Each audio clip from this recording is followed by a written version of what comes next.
So I've been working on a new idea on my shuttle. My new shuttle's actually a bit longer. By putting a piece of ABS, the thing that holds the magnets in here, by putting these on the end of the magnets, when they get cut, it stops. It's supposed to hold them together so that they don't get pushed apart. It makes them more rigid, less likely to sort of get pushed slightly, and also it's supposed to stop them chipping as well, because as they're getting cut through, the plastic gives back support. So in theory, I'm hoping that this will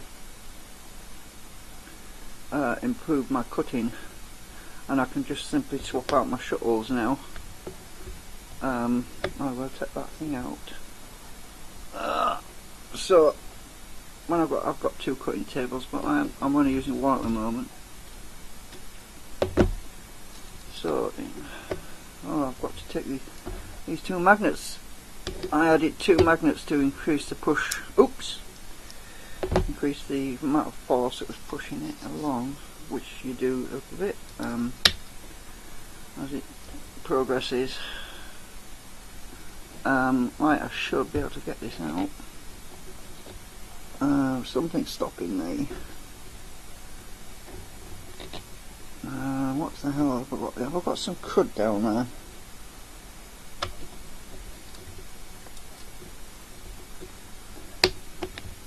I've got some crud somewhere.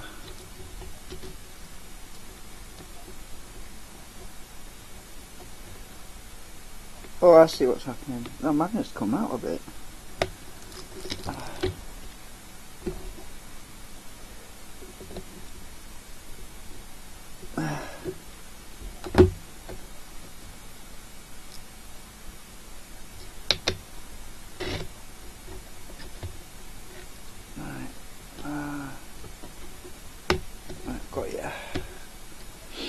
Okay, right. I just need to clean that up a bit.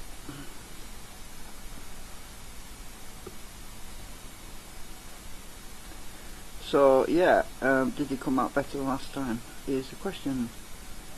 Yeah, I think so. It looks good to me.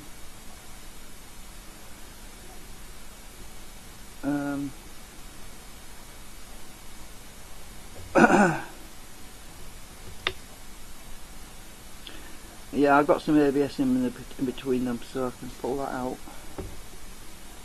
now. Where's that going? That doesn't go in the bin. So that was you gave it a little bit of support, so it was less likely to chip. Anyway, actually, it's not chipped at all. If anything, the chips seem to be mostly on the piece that I've cut off, but I'm going to measure these as well when I get them out. But in the meantime, all I've got to do is swap it from another shuttle, which I've put this on. It should actually basically allow the magnets to stay equally spaced apart. And so this one's ready to pop in there. There we go. Oh, it's a bit tight. Actually, it's a bit yeah, it's a bit too tight on this one. Yeah, I've just the carriage, the shuttle holder is a little bit snugger, I think. So it's stiff on here. It'll work. It works on the other one though. So it's kind of stuck, but it's, yeah.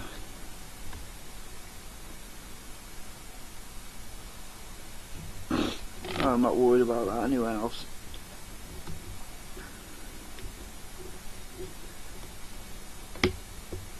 Check that out. Yeah, I'll use this on the other cutting bed, I think, for now. I'll just swap these magnets out on here. A lot of crud on here as well. It's getting all on my fingers.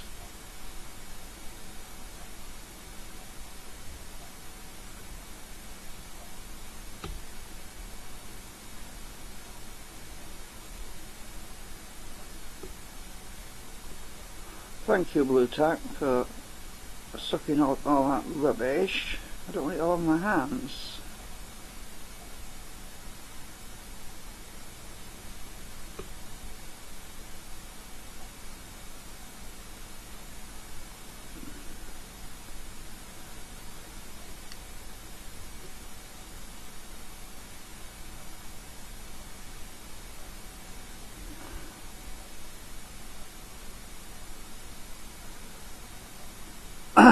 Yeah, they've come out really well. Oops, keep forgetting about these magnets.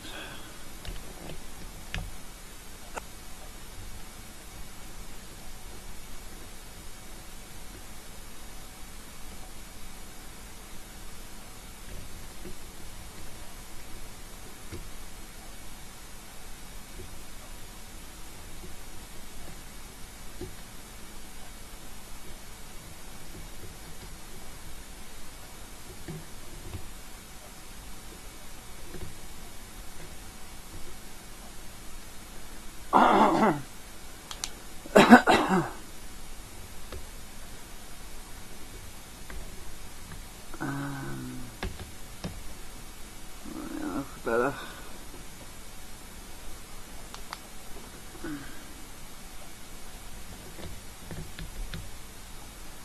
Well, I'm going to have to get that other table ready because I've almost got enough magnets, by the way. I've nearly got them all. I think it's about another 6 I need or something.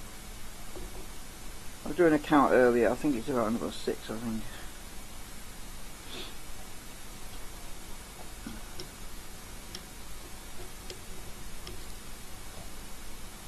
I'm just going to measure this piece that come off because it will tell me if I've got. Tell me how good I am. Yeah, I'm about good. I'm good.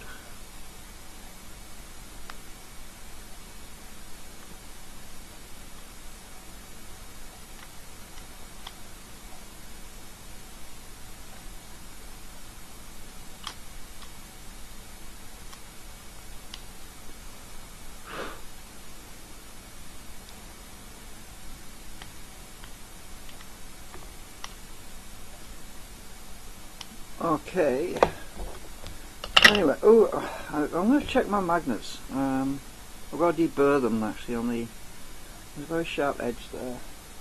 I'm just going to measure them all. They should be both the same. This should be about 13 point something, 13.5 or something. Oh, they're actually 14. That's perfect. That's even better. 13.98. That is bang on. Actually, I wanted exactly 2mm off, and 13.98 is excellent. Let's check the other one. Should be the same. Well, it should be. Well, it's actually a bit lower. A fraction. 13.85. 14 is ideal, but 13.82, that's good enough.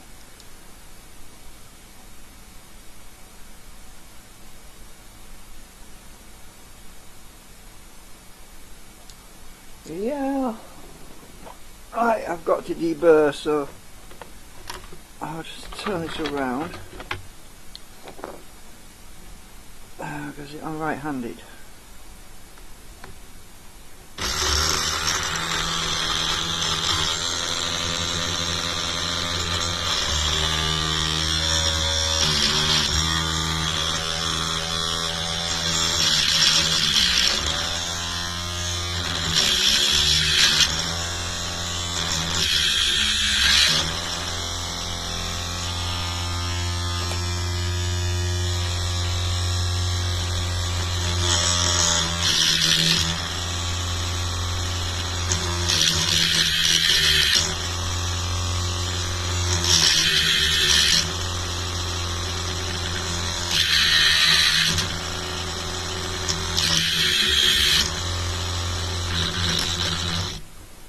Okay, I've deburred.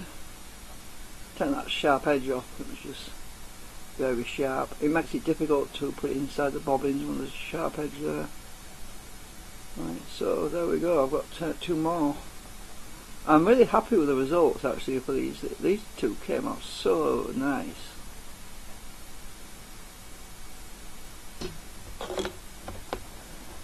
Right, so what I need now is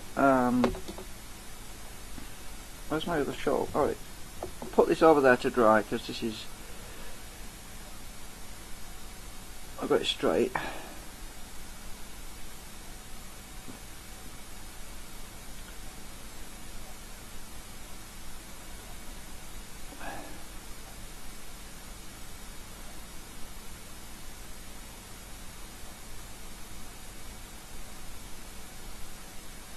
I left a slight dimple, slight recess for the magnets, a very slight amount, you're talking about 0.5 millimetre on each side, because I don't like them sticking out,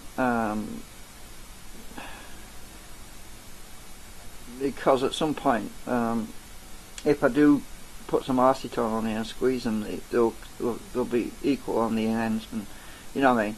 But basically, I want to be able to put a piece of steel or a little thin thing on there as a shim on there. I could use some magnetite powder and resin in the holes just to flush it up and then put a piece of steel across. So I've got a little bit of a gap for my shim, you know. So basically I could let's see what I've got. Well, these are too thick for shims, but you know what I mean. These are too thick, but yeah, I'll be using, probably use something thin like a bit of this nickel plate, just as a little thin shim that goes on there, just to couple them all together and everything. But I don't want them sticking right out because it's going to make it too tight when I put them in the in there like that. If you look, these basically hold themselves in at the moment. Just pop between the laminations, and the one I've just done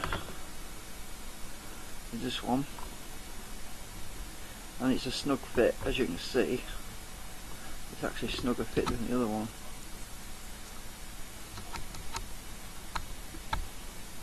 It's a very snug fit, is that. It will shrink when it dries out a bit. It's a tight fit. I might not get any shims in there, to be honest.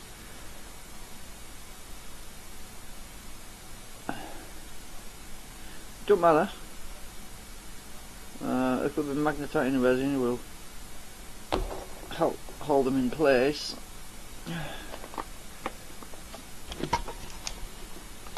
I'm going to put it on to test it out. Oh, it's done it again. It's a stupid program. Keeps opening a new window, and then I end up with feedback.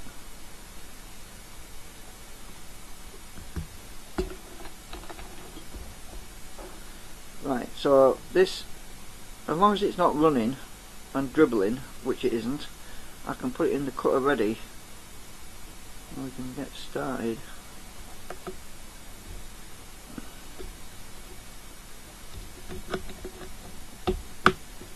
There we go. I don't want it to get on the runners though, because if it gets on the runners, oh, that thing wants moving back a bit. So I'm trying to get right. I'm trying to get that just right. This one's moving forward a bit more.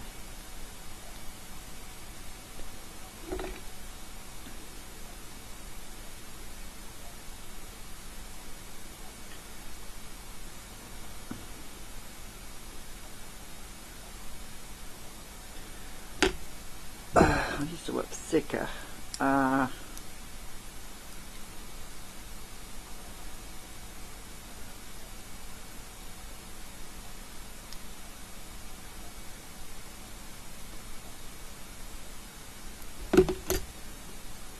That should be good. Yeah, it's running now. It's up against the cutting blade. That's going to hold these pieces from chipping as well. That's the whole point, really. keeps them straight, and it stops the ends from chipping. It's a little bit like an not an arbor thingy, but what do you call it? An arbor rest thing, like engineering. It holds them together, makes them all we are one sort of thing, you know. So when I push my slide bar back and put my biasing on and put my other magnets on, now I'm ready to cut.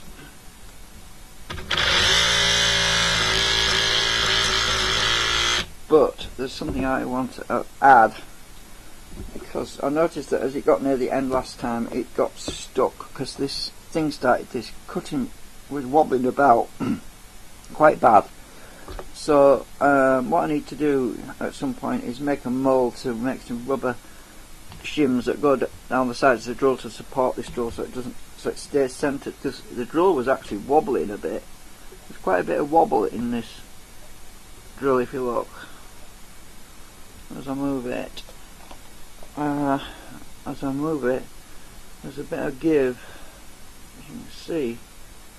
And we don't want that. We don't want that at all. So I'm going to put some rubber things down the side here. I'm going to make a mould to cast some silicone rubber pieces that are going to be a bit bigger, because I made these gaps bigger so it wouldn't touch the drill. And now we need something to touch the drill to hold it from shifting a bit, because it does tend to shift, and because this bites more as it gets near the end of the cut, right? And as it bites more, it tends to lift the drill up or push the drill to one side, and that's a bit of a problem. But in the meantime, I could stick some spongy stuff down. That would work. I guess that would work, I think.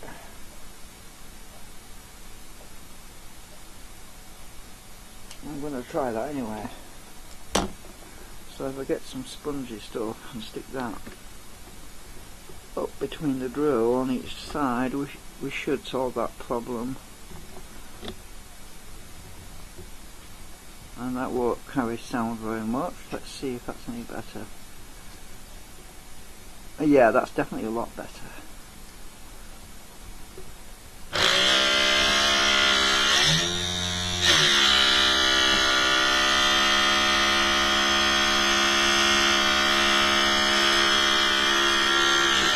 And I usually add magnets to the inside to push it more, like this. Look at that, increasing power now.